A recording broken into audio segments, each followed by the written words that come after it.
इंसान और भगवान की सच्ची भक्ति। एक छोटे से गांव में रामू नाम का एक बहुत गरीब आदमी रहता था। उसका घर मिट्टी का था और छत से बारिश का पानी टपकता रहता था। घर में खाने के लिए भी कई बार कुछ नहीं होता था। रामू की पत्नी और एक छोटा बेटा था। गरीबी के कारण उनके घर की हालत बहुत खराब थी। लेकिन रामू के पास एक चीज बहुत बड़ी थी, भगवान के प्रति सच्ची भक्ति। हर सुबह वो पास के हनुमान जी के मंदिर जाता था। उसके पास चढ़ाने के लिए न तो मिठाई होती थी, न ही फूल। वो सिर्फ एक दीपक और सच्चे दिल से प्रार्थना करता था। गांव के कुछ लोग उसका मजाक उड़ाते थे। वे कहते, रामू, भगवान से क्या मिलेगा, पहले काम कर, पैसा कमा। लेकिन रामू मुस्कुराकर कहता, भगवान सब देख रहे हैं, एक दिन सब ठीक होगा। एक दिन रामू बहुत परेशान था। घर में खाने के लिए कुछ नहीं था।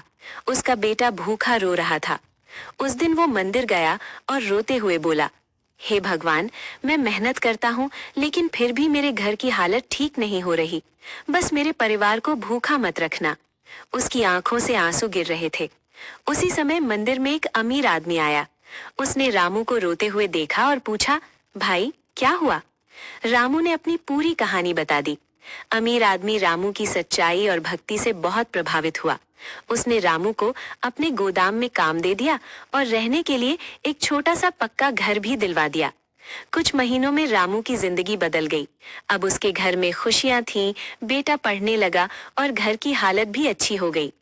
उस दिन रामू फिर मंदिर गया और भगवान के सामने हाथ जोड़कर बोला, भगवान, आपने मेरी परीक्षा ली, लेकिन आखिर में मेरी सुन ली। सीख: सच्चे दिल से की गई भक्ति और मेहनत कभी बेकार नहीं जाती। भगवान देर से देते हैं, लेकिन सही समय पर देते हैं।